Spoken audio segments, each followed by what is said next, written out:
लंकाधीश रावण व त्याची आई कैकसी हे दोघे भगवान शंकराचे खूप मोठे भक्त होते. रावणाची आई नेहमी समुद्रकिनारी जाऊन वाळूमध्ये शंकराची पिंडी साकारून त्या पिंडीची नित्य नियमाने पूजा करीत असे. एकदा रावणाने त्याच्या आईला अशीच पूजा करताना पाहिले.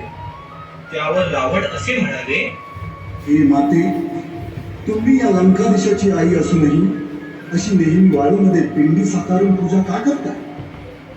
आम्ही स्वतः लगेचच कैलासावर जातो आणि अख्खा कैलास पर्वतच उचलून आणतो. ठीक आहे बाळा, तुझा हा पराक्रम पाहायला आम्हालाही आवडेल. आता रावण आईचा आशीर्वाद घेऊन कैलास पर्वत उचलून आणण्यास निघाले. त्यानंतर रावणाने कैलासावर घोर तपश्चर्या केली. परंतु खूप काळ उलटून सुद्धा भगवान प्रसन्न न झाल्याने रावण अख्खा कैलास पर्वत आपल्या डोक्यावर घेऊन हलवू लागला.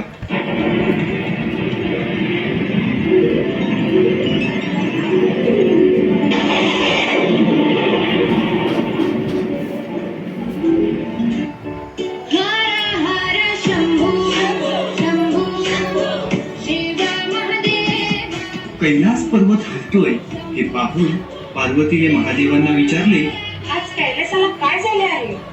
इतका का हलतोय तो? त्यावर शंकर पार्वतीला म्हणतात, हे उमा, ही माझ्या एका वेड्या भक्ताची किमया आहे. आता मला त्याच्या समोर जावंच लागेल. असे म्हणून शंकर रावणावर प्रसन्न होऊन त्याच्या समोर प्रकट होतात. हे वत्सा, आम्ही तुझ्या या भक्तीने प्रसन्न झालो आहोत. सांग, तुझी इच्छा काय आहे? खरं तर रावणाला कैलासाची मागणी करायची असते. परंतु विष्णूच्या मायेमुळे रावण आपली ही इच्छा विसरून पार्वतीवर मोहित होतो व पार्वतीला बरोबर नेण्याची इच्छा व्यक्त करतो. हे रुद्रनाथ, मला पार्वतीला माझ्यासोबत लंकेत घेऊन जायचे आहे. शंकर आपल्या या भक्ताची इच्छा पूर्ण करतात. परंतु त्याला एक अट घालतात की इथून लंकेपर्यंत जाताना पार्वती तुझ्या मागून येईल, पण तू मध्ये कोठेही थांबून मागे वळून पार्वतीला पाहायचे नाही. जर तू तसं केलंस तर पार्वतीची त्याच ठिकाणी स्थापना होईल. रावण महादेवांची ही अट मान्य करतो आणि पार्वती सोबत लंकेकडे प्रस्थान करतो. त्यानंतर पार्वती विष्णूंकडे प्रार्थना करते. त्यामुळेच विष्णूंच्या आज्ञेखातर वाटेत त्यांना नारद मुनी भेटतात आणि ते रावणाला मागे वळून पाहण्यासाठी भाग पडतात. रावण मागे वळताच पार्वती भद्रकालीचे रूप घेते व तिथेच तिची स्थापना होते. आता नारद मुनी रावणाला सांगतात की खऱ्या पार्वतीने पाताळात मायासुराच्या मुख्याच्या घरी जन्म घेतलाय आणि तिचे नाव मंदोदरी आहे.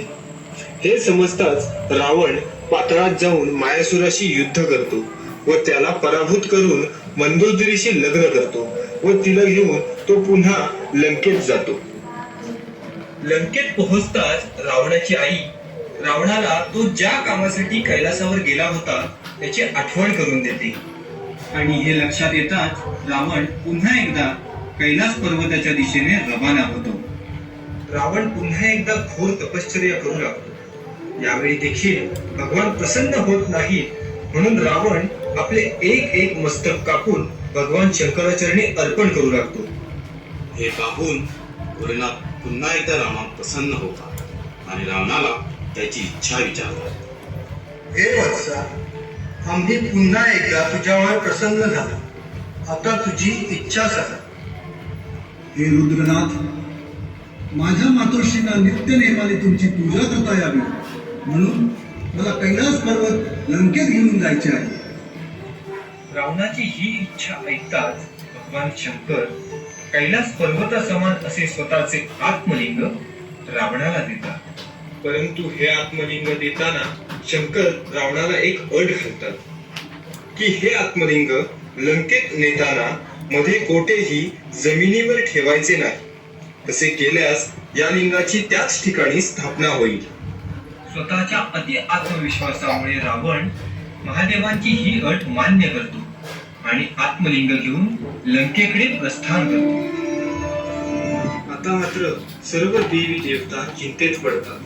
पुन्हा एकदा विष्णूच्या आज्ञेखातर नारद मुनी गणपती बाप्पांकडे जातात आणि बाप्पाला म्हणतात, नारायण नारायण, हे विघ्नहर्ता, आज तुमच्या मदतीची गरज आहे.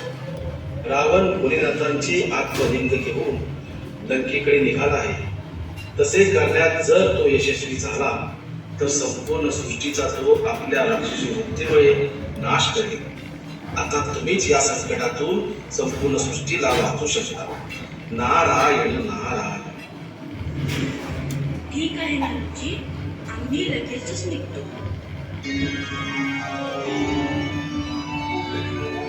असे म्हणून बाप्पा लगेचच निघतात आणि एका गुराखी बालकाचे रूप घेऊन रावणासमोर जातात. रावण हा राक्षसी वृत्तीचा असला तरी तो शंकराचा खूप मोठा भक्त होता. तो नित्य नियमाने सकाळ व संध्याकाळ शंकराची आराधना करायचा. त्या दिवशी विष्णूंच्या मायेने व सूर्यदेवांच्या मदतीने लवकर संध्याकाळ होते. आता सावन संध्येची वेळ झाल्याने रावणाला त्याच्या हातातील लिंग कोणाकडे तरी द्यावे लागणारच होते. इतक्यात रावणाला गुराखी बालकाच्या रूपातील बाप्पा दिसतात. परंतु त्याला हे समजत नाही की हे गणपती बाप्पाच आहेत. आता रावण त्या गुराखी बालकाला म्हणजेच बाप्पांना हाक मारून बोलवतात. हे बालका, जरा इकडे येतोस का? मला तुझी एक मदत हवी आहे. त्या ऐकून बाप्पा रावणाजवळ जातात आणि रावणाला म्हणतात, बोला महाराज, मी तुमची काय मदत करू शकतो? हे बालका, माझी आता सावन संध्येची वेळ झाली आहे. त्यामुळे मला स्नान करावयास जावं लागेल. परंतु मी हे माझ्या हातातील आत्मलिंग जमिनीवर ठेवू शकत नाही. म्हणून मी येईपर्यंत हे आत्मलिंग तुझ्या हातात ठेव.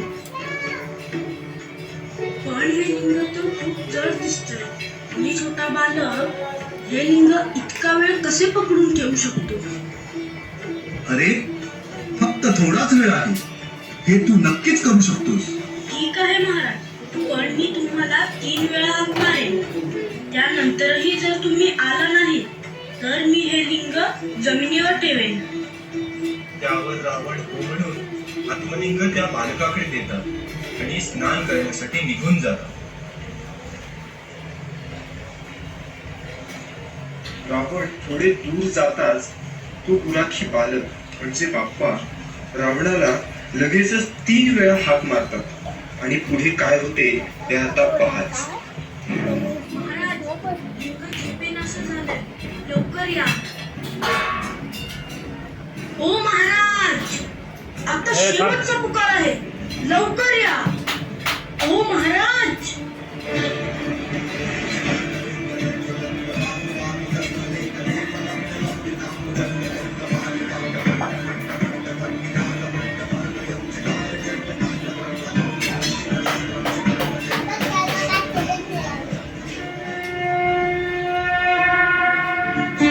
असे 3 पुकार देऊन गुराखी बालक म्हणजेच बाप्पा ते लिंग त्याच ठिकाणी जमिनीवर ठेवतात.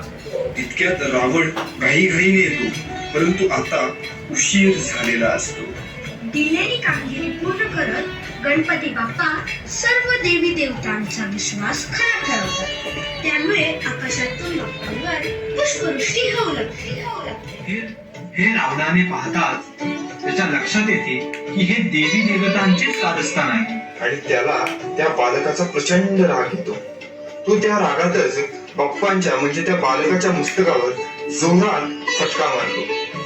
म्हणूनच आजही जर गोकर्णमध्ये गेलो तर तेथील गणेश मंदिरामध्ये गणेशाच्या मूर्तीच्या मस्तकावर एक खड्डा पडलेला दिसतो. त्यानंतर रावण ते लिंग उचलण्याचा खूप प्रयत्न करतो. खूप बळ लावूनही ते लिंग जमिनीवरून उचललं जात नाही. मात्र रावण ते लिंग उचलण्यासाठी इतकं बळ लावतो की त्या लिंगाचा आकार बदलतो. त्या लिंगाचे काही भाग होतात आणि आजूबाजूच्या परिसरात जाऊन पडतात व त्या लिंगाचा आकार हा एका गायीच्या कानाप्रमाणे होतो. आजही जर त्या लिंगाला स्पर्श करून पाहिले तर ते लिंग मऊ जाणवते. ही भोलेनाथांचीच लीला म्हणावी लागेल. रावणाच्या आत्मलिंग उचलण्याच्या प्रयत्नामुळे लिंगाचे काही भाग आजूबाजूच्या परिसरात जाऊन पडतात व नंतर त्याच ठिकाणी एक लिंग स्थापन केले जाते. त्यामध्ये पहिलं आहे गोकर्ण मुख्य लिंग, दुसरं सज्जेश्वर स्थान, तिसरं धारेश्वर, चौथं गुणावंतेश्वर आणि पाचवं मुरुडेश्वर. कर्नाटक मधील या 5 ठिकाणास पंचक्षेत्र म्हणून संबोधले जाते. बाप्पा, या पुढे कधी असे संकट आल्यास आपल्या सृष्टीचे रक्षण कर, एवढीच तुझ्या चरणी प्रार्थना.